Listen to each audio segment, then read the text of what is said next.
Allah, bukan kembali ke Quran dan Sunnah. Sekedar perlu kita ketahui, hukum Tuhan itu namanya syariat. Kalau Tuhan sendiri ini namanya hakikat atau hak. Jadi ada perbedaan antara syariat dan hakikat.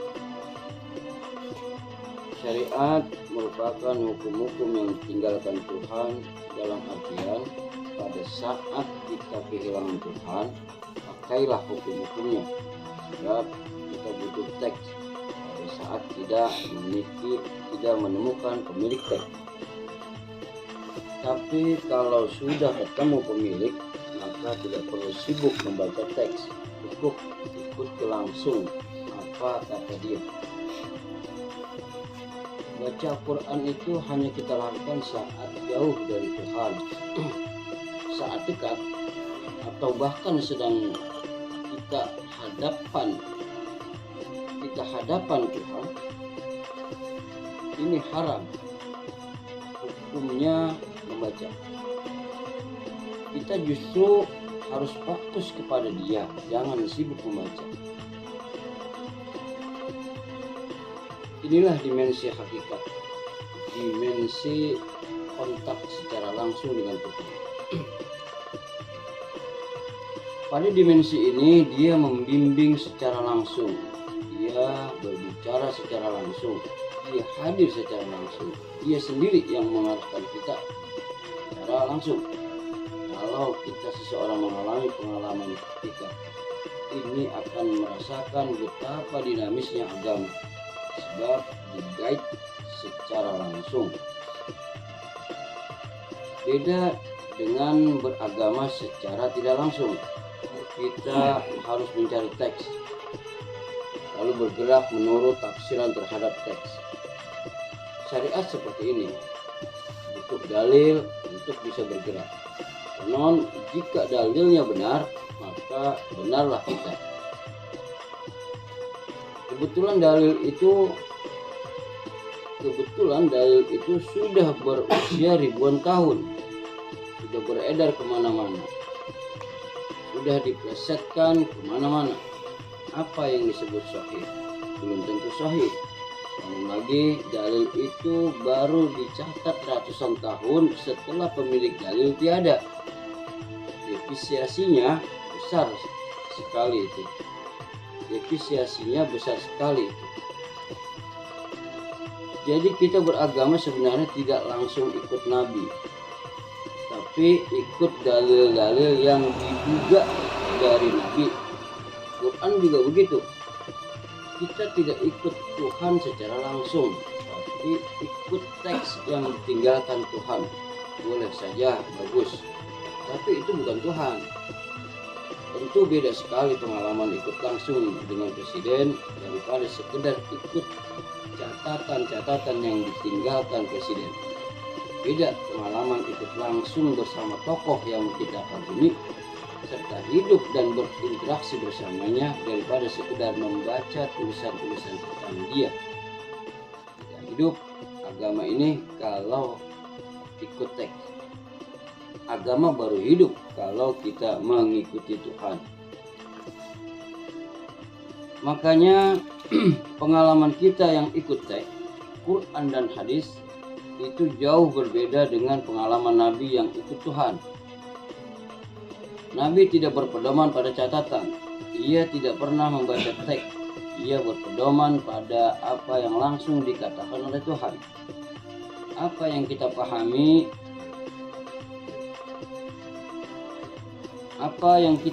sebagai perkataan Tuhan, ini bukan cuma yang kemudian ditulis dalam Quran. Ini sedikit sekali, lebih banyak yang tidak ditulis. Hadis qudsi sampelnya. Ini firman, tapi tidak dicatat. Artinya, Nabi 24 jam berinteraksi dengan Tuhan. Kalau ditulis semua yang dikatakan Tuhan, terlalu banyak, tidak cukup tinta. Oleh sebab itu, dalam tradisi Nabi apa yang dikatakan Tuhan tidak langsung dicatatnya, karena ilmu sesungguhnya adalah hidup bersama Tuhan, bukan sibuk mencatat. Catatan baru dibuat kemudian untuk diketahui dan dibaca oleh kita yang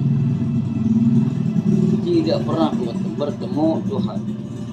Inti sebenarnya dari agama adalah pertemuan dengan wujud Tuhan, bukan larut dalam catatan. Agama seharusnya mampu membawa kembali kita sebagai umat ini kepada Tuhan, bukan sekedar mandek di catatan, sehingga yang benar ini adalah kembali ke Tuhan, bukan kembali ke Quran dan hadis. Sebab wujud yang absolut adalah Allah, bukan yang lain. Karena sibuk membolak-balik lembaran Quran dan hadis, kita lupa cara kembali untuk berjumpa Allah. Tapi ya begitu, kita sebagai umat umumnya tidak mengenal Tuhan yang dikenal cuma kitab dan hadis. Level agama kita hanya sampai di catatan, di doktrin syariat, tidak berujung ke hakikat. Lebih parahnya, kita beragama sudah sibuk dengan dalil, bukan lagi dengan Tuhan. Tak ada dalil dianggap batal. Padahal kalau tidak berjumpa Tuhan, batal agama kita. Laksanaan sholat sampelnya. Kalau tidak berjumpa Tuhan, ini celaka hukumnya, batal. Wailul lil musallin. Jadi bukan sekedar punya dalil, tapi wajib bertemu Tuhan. Begitu juga ibadah lainnya, tidak perlu banyak kali dalil. Yang penting berjumpa Allah, karena inti dari agama diterima alias berjumpa, bukan berdalil. Tanpa dalil sekalipun, kalau kembali atau berjumpa dengan Allah ini sah. Jangan sibuk dengan dalil, jangan lupa cara kembali kepada Allah. Sebenarnya benar juga kembali ke Quran dan Sunnah. Sejauh ini membuat kita berjumpa dengan Allah kalau metodologinya sesuai Quran dan Sunnah. Kita pasti menyaksikan Allah dalam setiap amal ibadah. Sebagaimana para nabi akrab dengan Allah dalam semua geraknya, dalam ibadah kita, sekalipun dalilnya benar, tapi tidak hadir Allah, ini juga tidak sesuai Sunnah, tidak sesuai pengalaman Nabi. Sebab yang disebut sunnah adalah mengalami apa yang dialami Nabi, bukan sekedar meniru Nabi, bukan sekedar punya dalil, tapi mengalami. Karena inilah rohanian disebut ilmu rasa, bukan ilmu dalil. Yang ditransfer ini rasa, bukan dalil.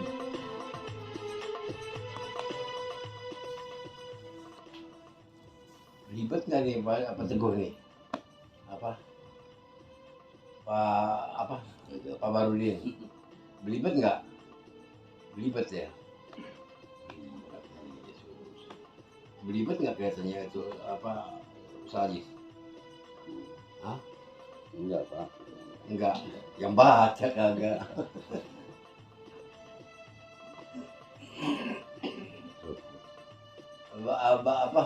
Itu Bang Yudi belibet nggak baca uraiannya? Hah?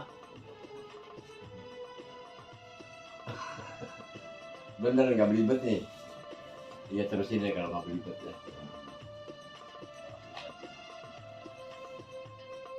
The Sacred and the Profane. Foto, kertas, kulit binatang, dan batu. Apakah selain Allah ada yang suci? Sebenarnya tidak ada. Sebenarnya tidak ada yang suci secara mutlak kecuali Allah. Semua wujud benda sifatnya profan atau duniawi, tidak secret atau suci. Hanya saja sebagian benda dianggap suci karena punya irisan dengan sisi ukhrawi. Kertas sampelnya ini tidak suci, cuma kulit kayu doang, unsur nabati ini. Tapi ketika ditulis ayat-ayat, ini menjadi jenis kertas yang siang malam dipeluk dan dicium, mirip-mirip disembah. Padahal kalau suka memeluk dan cium kertas bisa syirik, bukan? Kenyataannya tidak, justru berubah menjadi sebuah bentuk sunnah. Ketika dipersepsikan ada dimensi ketuhanan pada perbuatan ini, bahkan adab untuk menyentuh, membuka dan membacanya diatur demikian rinci. Juga betapa banyak kulit kambing yang kita usap dan kita cium-cium, mirip kita sembah. Padahal unsur binatang ini